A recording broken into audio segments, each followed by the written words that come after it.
कीर्तन किया है। प्रत्येक व्यवहार में अर्थ ज्ञान की अपेक्षा होती है। यथार्थ ज्ञान का निर्णय प्रमाण पर ही निर्भर होता है। प्रमा का कारण माने असाधारण कारण ही प्रमाण है। व्यवहारतः ज्ञान दो प्रकार का होता है। कौन कौन से दो प्रकार के होते हैं? एक भ्रमात्मक होता है और दूसरा परमात्मक होता है। उदाहरणतः रज्जु में सर्प का अथवा मरीचिका में जल का ज्ञान भ्रम रूप और अय्यार्थ है। न्यायिकों की दृष्टि से यथार्थ ज्ञान का निर्णय संवादी प्रवृत्ति के आधार पर होता है। वेदांतियों तथा मीमांसकों की दृष्टि में प्रत्येक ज्ञान का स्वतः प्रामाण्य होता है। अप्रामाण्य परतः ज्ञान स्वमेव बोधकारक तत्व है। कारण दोष का ज्ञान एवं अर्थ का बाद होने पर ज्ञान का अप्रामाण्य होता है। प्रमाण भी अनेक प्रकार का होता है। पहला प्रमाण प्रत्यक्ष प्रमाण है। ये प्रत्यक्ष प्रमाण भी 6 प्रकार का होता है। 5 ज्ञान इंद्रियों से होने वाले 5 प्रकार के ज्ञान तथा मन से होने वाला छठा ज्ञान। इन 6 प्रकार के ज्ञान तथा इनके कारण 6 प्रमाणों को चारवाक भी स्वीकार करते हैं। तो ये तो हर कोई मानता ही है प्रत्यक्ष प्रत्यक्ष प्रमाण को। कुछ आंख आंख से दिखे, कोई कुछ छू जाए या कुछ नाक से कोई कुछ सूंघ ले तो ये तो नास्तिक भी मानेगा कि हाँ कुछ महक आ रही है। तो वो महक को, गंध को कोई नकार नहीं सकता है। कोई दृश्य दिखे नेत्रों से तो कोई नकार नहीं सकता है। तो नास्तिक भी इस प्रमाण को तो मानते ही है। दूसरा प्रमाण अनुमान प्रमाण है। केवल प्रत्यक्ष प्रमाण से संपूर्ण का बोध संभव नहीं। अर्थात तो जो वक्ता अज्ञेयासित प्रश्न को प्रतिपादित करता है वह अन्वदेह वचन है, अर्थात उन्मत्तवत उपेक्ष है। प्रतिपेवत्स जिज्ञासा होने पर ही कहे गए वचन सार्थक होते हैं। स्वयं की जिज्ञासा, भ्रांति, व्युत्पत्ति, पत्ति एवं संशय का ज्ञान अन्य को नहीं हो सकता, क्योंकि आंतर विषयों का प्रत्यक्ष स्वमानस द्वारा ही संभव है। बहिर्विषय मनसो स्वातंत्र्यम, बहिर्विषयों में मन अस्वतंत्र है। यदि अन्य के आंतर ज्ञान की अनुभूति उसके शब्दों से मान्य हो तो शब्द प्रमाण, और मुखाकृति, चेष्टा आदि से मान्य हो तो अनुमान प्रमाण बलात् स्वीकार हो जाता है। अतः प्रत्यक्ष में प्रमाणम, प्रत्यक्ष ही प्रमाण है, इस सिद्धांत का स्वतः खंडन हो जाता है। तीसरा प्रमाण शब्द प्रमाण है। शब्द प्रमाण प्रत्यक्ष प्रमाण पर आधारित नहीं होता, वह स्वतंत्र है। सत्य ज्ञान के लिए प्रत्यक्ष की अपेक्षा होती है। शब्द का अर्थ संकेत ग्रह से होता है। प्रत्यक्ष प्रमाण सत्यार्थ है। सत्यार्थ के बोधकारक संकेतों का ज्ञान प्रत्यक्ष और अनुमान प्रमाणों पर आधारित है। शब्द के द्वारा स्वार्थ बोध में इतर प्रमाण अनपेक्षित है, जैसे रूप ज्ञान में नेत्र, गंध ज्ञान में घ्राण, स्पर्श ज्ञान में त्वचा स्वतंत्र प्रमाण है। वैसे ही धर्म और ब्रह्म के ज्ञान में केवल आप्त वतन, वतन लिखा हुआ, आप्त वतन, आप्त वचन, वचन होना चाहिए। आप्त वचन ही स्वतंत्र प्रमाण है। ब्रह्म प्रमाद विरहित में विरहित ही आप्त है। वाक्य में दूषण वक्ता की अनाप्तता से होता है। अतः पौरुषय वाक्य में भ्रम, प्रमाद, विप्रतिलिप्सा और करणापाठवादी के कारण दूषण संभव हो सकता है, परंतु अपौरुषेय वाक्य उक्त दोषों से रहित आप्त वाक्य है। तो ये 3 प्रकार के प्रमाण बताए गए। एक तो क्या प्रत्यक्ष प्रमाण होता है, एक अनुमान से प्रमाण लगता है, और तीसरा क्या है, शब्द प्रमाण है। तो ये 3 प्रकार के प्रमाण हमारे यहाँ बताए गए हैं। प्रत्यक्ष प्रमाण हम लोगों ने जाना कि प्रत्यक्ष प्रमाण क्या होता है। 5 ये जो हमारी ज्ञान इंद्रियां हैं इनसे जो हम ग्रहण करते हैं वो प्रत्यक्ष प्रमाण माना गया। और जो अनुमान के आधार पर प्रमाण लगता है, जैसे कहीं पे धुआं है तो धुआं देख के ये बात पक्की है कि अग्नि होगी, अग्नि के बिना धुआं संभव नहीं है। तो ये अनुमान के आधार पर कहा जाता है कि आग लगी है, कैसे, धुआं देखकर। ऐसे ही बताया गया तीसरा प्रमाण जो कि वेद है, उसके उसके समर्थन में जो कहा गया वो क्या है, शब्द प्रमाण है। तो शब्द प्रमाण का बहुत महत्व है। जैसे उदाहरण भी दिए, जैसे सबकी अपनी स्वतंत्र महत्वता है। जो यदि किसी को कुछ सूंघना है, सूंघने में क्या प्रमाण है बताइए? कोई कोई सूंघने में कुछ गंध है, गंध का प्रमाण क्या है? क्या प्रमाण है गंध का? कोई प्रमाण नहीं। नाक है ना, गंध का प्रमाण नाक है। नाक ना हो तो कोई बता सकता है गंध? नहीं बता सकता। तो गंध में प्रमाण क्या है? नाक है। नाक के द्वारा सिद्ध होता है कि गंध है, अच्छी है बुरी है जैसी भी है। कोई दृश्य है, दृश्य में प्रमाण क्या है? वो नेत्र है। तो इसी प्रकार से जो धर्म और ब्रह्म है, धर्म और ब्रह्म में वेद ही प्रमाण है, माने शब्द ही प्रमाण है। जो श्रुति है वही प्रमाण है। इसलिए किसी को धर्म और ब्रह्म जानना है तो उसको वेदों का, शास्त्रों का ही आश्रय लेना पड़ेगा। ये हमको स्वीकारना चाहिए। वेदः अपौरुषेयः, वेद अपौरुषेय हैं, अतः उनमें पुरुषाश्रित भ्रम, प्रमाद, विप्रलिप्सा आदि की संभावना कदापि नहीं होती है। अतः वेद राशि ही निसंदेह परम प्रमाण है। वेदों का कर्ता किसी भी प्रमाण से सिद्ध नहीं किया जा सकता। अनादिकाल से उनके अध्ययन अध्यापन की तदर्थानुष्ठान की परंपरा अविच्छिन्न रूप से चली आ रही है। इस आधार पर भी उनकी अपौरुषेयता स्वतः सिद्ध है। कुमारिल भट्ट के श्लोक वार्तिक और तंत्र वार्तिक, शास्त्र दीपिका, भट्ट मत दीपिका, शाबर भाष्य, जैमिनी सूत्र आदि सब ग्रंथ बड़े समारोह पूर्वक वेदों की अपौरुषेयता सिद्ध करते हैं। आद्य शंकराचार्य, रामानुजाचार्य, निम्बार्काचार्य, वल्लभाचार्य, मध्वाचार्य आदि सभी वेदों की अपौरुषेयता सिद्ध करते हैं।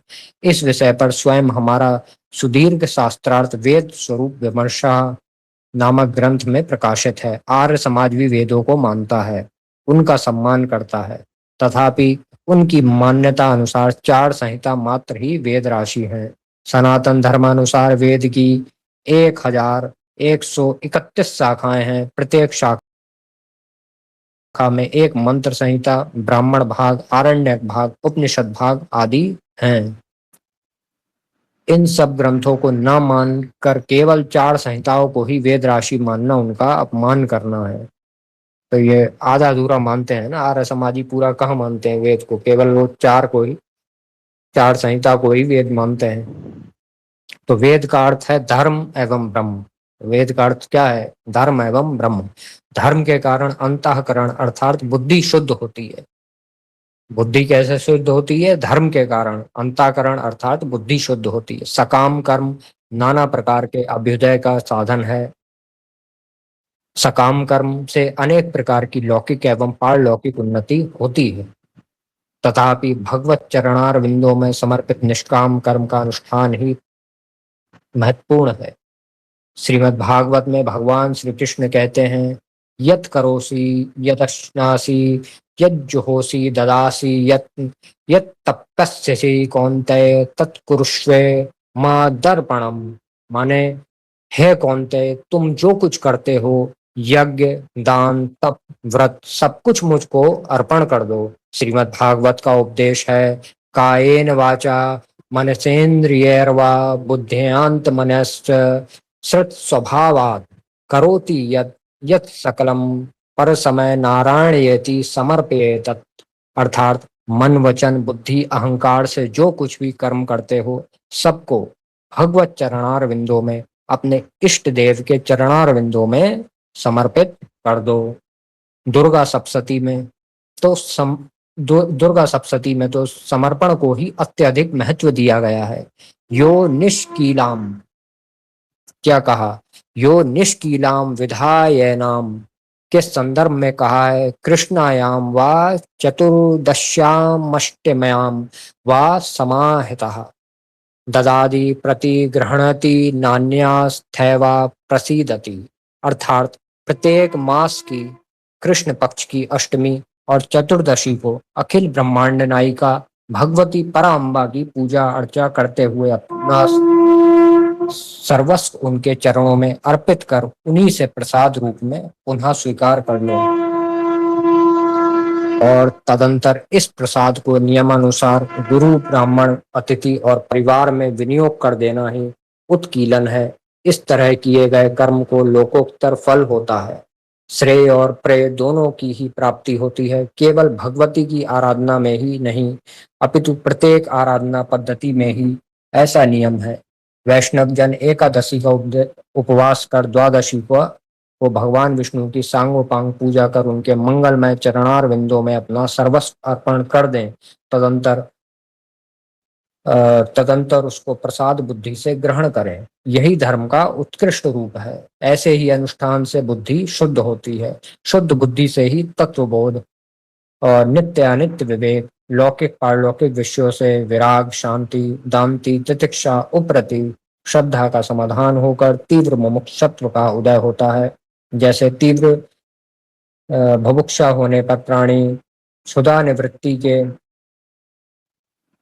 साधन में अनिर्व्याप प्रवृत्त होता है, वैसे ही तीव्र मुमुक्षा माने मोक्ष की उत्कृष्ट कामना, मुमुक्षा का अर्थ होता है मोक्ष की उत्कृष्ट कामना, जागृत होने पर प्राणी उस ओर अवश्य ही प्रेरित होता है।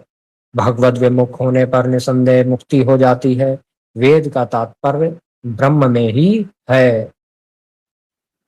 निगम कल्पत निगम कल्पतगर्तम फलम सुमुखाद मृत द्रव संयुतम, अर्थात श्रीमद् भागवत को निगम रूपी कल्प वृक्ष का फल कहा गया है।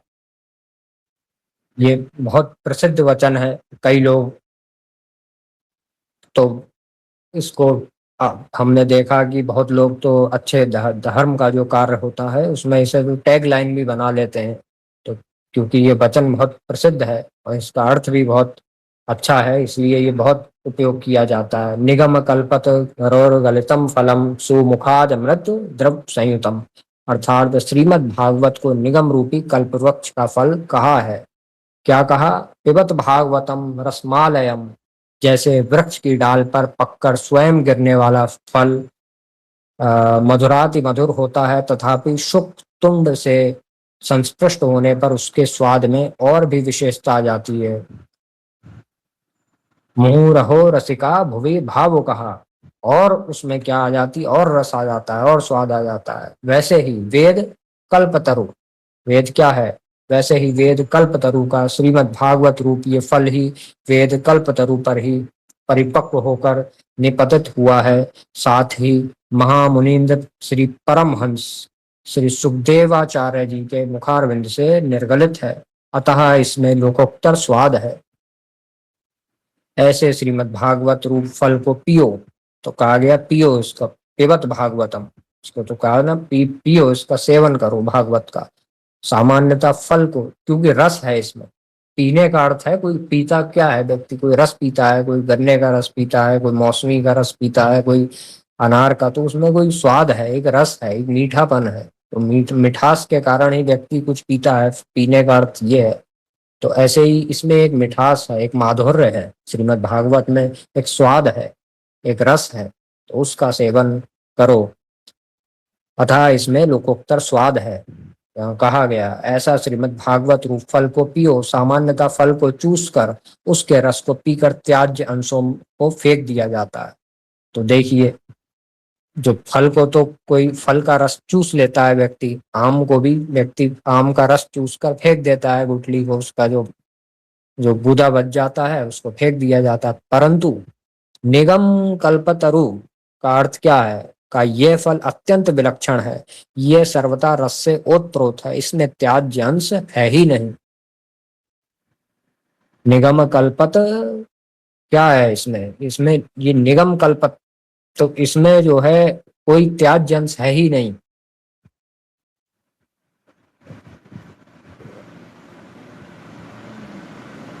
हाँ, अतः यह अद्वितीय फल परम पेय है। ननु वक्त्र विशेष निस्पृहा, स्थिति विशेष में वक्ता विशेष से निस्पृहा होकर भी गुण ग्रहण किया जाता है।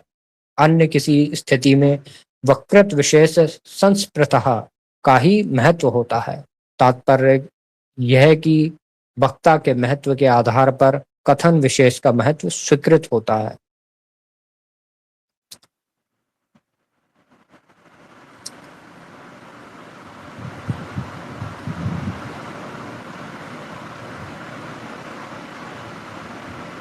पहले क्या कहा, पहले कहा गया कि ननु वक्त्र विशेष निस्पृहा, माने स्थिति विशेष में वक्ता विशेष से निस्पृह होकर भी गुण ग्रहण किया जाता है। ये ध्यान देने वाली बात है कि तब भी गुण को ग्रहण किया जाता है। वक्ता वक्ता कोई भी हो, अच्छी बात तो ले लेनी चाहिए। अन्य किसी स्थिति में वकृत विशेष संस्पृहता का क्या है महत्व, का ही महत्व होता है। अन्य किसी स्थिति में क्या तात्पर्य यह है कि वक्ता के महत्व के आधार पर कथन विशेष का महत्व स्वीकृत होता है। तो वक्ता को देखकर भी कथन का महत्व स्वीकृत होता है। महामुनीन्द्र परमहंस शुकाचार्य जी के मुखारविंद से निर्गलित होने के कारण इस फल का वैशिष्ट स्वयं सिद्ध है। श्लोकम श्लोकार्ध मेवा, इसके एक श्लोक अथवा श्लोकार्ध के पठन मनन से ही साक्षात परमानंद कंद भगवान श्री कृष्ण चंद्र प्रकट हो जाते हैं, क्योंकि संपूर्ण श्रीमद् भागवत ही श्री कृष्ण चंद्र का वांग्मय स्वरूप है। इसी तरह शिव महिमनः स्तोत्र भगवान शिव का वांग्मय स्वरूप है। यथार्थतः प्राक्तन प्राक सिद्ध वेद वेद उपनिषद आदि सब भगवान के वांग्मय स्वरूप हैं। श्रीमद् भागवत संपूर्णतः भगवान श्री कृष्ण चंद्र का मंगलमय स्वरूप होने के कारण परम पूज्य है। तथापि इसमें भी दशम स्कंद आश्रय रूप होने के कारण विशेष महत्वपूर्ण है। भिन्न भिन्न टीकाकारों के मत में कुछ भेद भी हैं। श्रीधरी टीका अनुसार दशम स्कंद भक्ति का आश्रय मान्य है। मुख्यतः श्रीमद् भागवत के 10 लक्षण स्वीकृत हैं। अत्र सर्गो विसर्गश्चा स्थानम पौषणमुत्यः मन्वत्तरे शानुकथा निरोधो मुक्तिराश्रयः, माने 10वें तत्व की विशुद्धि के लिए, जो 10वें तत्व की विशुद्धि के लिए ही 9 तत्वों का निरूपण होता है। 10 मत्स्य विशुद्ध्यर्थम नवानमिहि लक्षणम, अपवाद और अध्यारोप के द्वारा निष्प्रपंच ब्रह्म का ही निरूपण किया जाता है। शेष ब्रह्म को ही प्रपंचन किया जाता है। जो ब्रह्म है वो निर्विशेष है, परंतु अध्यारोप के द्वारा उसका प्रपंचन किया जाता है। तो इन 9 के बाद जो है 10वां आया। अब ये भी हमारे यहाँ जैसे ये हमारे जितने भी ग्रंथ होते हैं, इसमें भी बहुत लंबी व्याख्या हो सकती है। जितना कोई जीवन भर करे वो कम ही होगा। कि मान लीजिए कुछ कोई अध्याय है हमारे यहाँ, कोई दूसरा अध्याय है, जैसे कोई रामायण का है या कहीं का भी है, कांड है रामायण में, कोई दूसरा कांड है, तीसरा है, या कोई नाम है, या मान लीजिए इसी में श्रीमद् भागवत में जैसे अध्याय है, 10वां अध्याय है, 9वां अध्याय है, तो इसके पीछे भी एक विज्ञान है हमारे यहाँ। माने इस पे भी बहुत लंबी संत जन बहुत व्याख्या करते हैं। माने कोई 10वें नंबर पे ही क्यों है, उसका भी कारण है। ऐसे ही नहीं कि वो लिखते लिखते चले गए तो 10वें पे आ गया।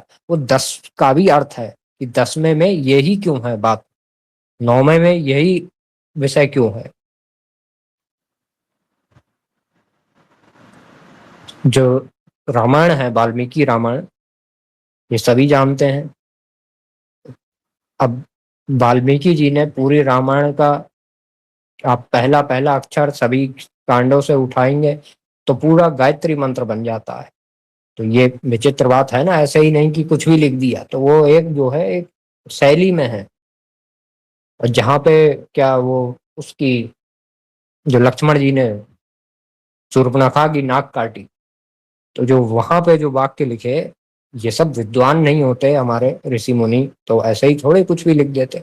तो शूर्पणखा की जो नाक काटी, वहां पे जो वचन कहे गए आप लोग पढ़ेंगे तो वहां पे कहीं पर भी ऐसे किसी वचन, ऐसे कोई शब्द नहीं है जहाँ पे नाक का उपयोग हो। अनुस्वार का भी उपयोग कहीं पर भी नहीं किया गया है। माने अब तो उसकी नाक नहीं रही तो नाक वाले वो शब्द कैसे कह पाएगी, तो नाक से कोई ध्वनि आएगी नहीं। तो इसका भी ध्यान रखा गया। तो ऐसे कोई शब्द ही नहीं है वहां पे। तो ग्रंथों की संरचना भी ऐसे ही नहीं की जाती है, बहुत सोच विचार करके। और ये तो दिव्य रीति से होते हैं, कोई सामान्य ग्रंथ तो है नहीं, तो दिव्य ग्रंथ है। तो जो 9 हो गए, 10वें तत्व की विशुद्धि के लिए ही 9 तत्वों का निरूपण होता है। अत्र सर्गो विसर्गश्चा स्थानम पोषण मुक्तः, ये बात आई थी अभी। यतो वा इमानि भूतानि जायन्ते येन जातानि जीवन्ति यत् प्रत्यन्भिविशन्ति तद विज्ञस्वाव तद ब्रह्म। ये तैत्तिरीय उपनिषद का वचन है। अनंत ब्रह्मांड का उत्पादन, पालन, संहरण जिससे होता है वह सर्व कारण, सर्वाधिष्ठान, सर्वपालक ही आश्रय तत्व है। अब हमने यही विचार किया है कि ये बहुत सने सने पढ़ेंगे, क्योंकि एक पढ़ने का अर्थ ये नहीं है कि केवल एक समाप्त करना है, क्योंकि ये बहुत अच्छा महाराज श्री का प्रवचन और ग्रंथ है। तो एक एक वाक्य इसमें अनमोल है, एक एक शब्द भी अनमोल है, उसको भी ध्यान से हम लोग सुने, समझें, तब कुछ आगे बढ़े। तो क्या कहा कि अनंत ब्रह्मांड का उत्पादन, पालन, संहरण जिससे होता है वह सर्व कारण, सर्वाधिष्ठान, सर्वपालक ही आश्रय तत्व है। तो आश्रय तत्व पहले बताया, आश्रय तत्व क्या है? तो जो सबका कारण है, जिसके होने से सब होते हैं, वही तो माना जाएगा। और जो सबका अधिष्ठान है, जो सबको धारण किए रहता है माने, और सर्वपालक, सबका पालन करता है, तो वो क्या है? वो आश्रय तत्व कहलाता है, वो ही आश्रय तत्व है। इस आश्रय तत्व की विशुद्धि के लिए ही 9 का लक्षण किया जाता है। मुक्तोपसृप्य माने मुक्तों का प्राप्य तत्व ही आश्रय तत्व है। मुक्तों का प्राप्य तत्व ही आश्रय तत्व है। दशम स्कंद में आश्रम तत्व का, अब क्या है, आश्रम तत्व का ही वर्णन है। आश्रम तत्व, आश्रय तत्व या आश्रय लिखा होना चाहिए, आश्रम छपा है। तो दशम स्कंद में आश्रय तत्व का ही वर्णन है। दसवें दशमो हरि, दशम स्कंद में दशम अर्थात मुक्ति के आश्रय रूप श्री हरि का ही वर्णन है। अतः दशम स्कंद भगवान श्री कृष्ण चंद्र का साक्षात स्वरूप है। संपूर्ण श्रीमद् भागवत में ही भगवान श्री कृष्ण चंद्र की मंगलमयी लीलाओं का वर्णन है, तथापि दशम स्कंद में विशिष्ट लीलाओं का वर्णन है, अतः उनका महत्व भी विशिष्ट है। केवल श्रीमद् भागवत के ही नहीं, अपितु सकल सत्शास्त्रों में महातात्पर्य के विषय भगवान ही हैं। तो कुल मिला के हमारे यहाँ यदि आप देखेंगे क्या रीति है, कोई भी आप ग्रंथ पढ़ लीजिए, हमारे यहाँ सबके आश्रय कुल मिला के घूम फिर के बात कहाँ आती है? भगवान पे। तो भगवान ही सबके आश्रय हैं, चाहे कोई ग्रंथ हो, कुछ भी हो, वो किसका प्रतिपादन हो रहा है? वो भगवान का ही हो रहा है। वेदे रामायण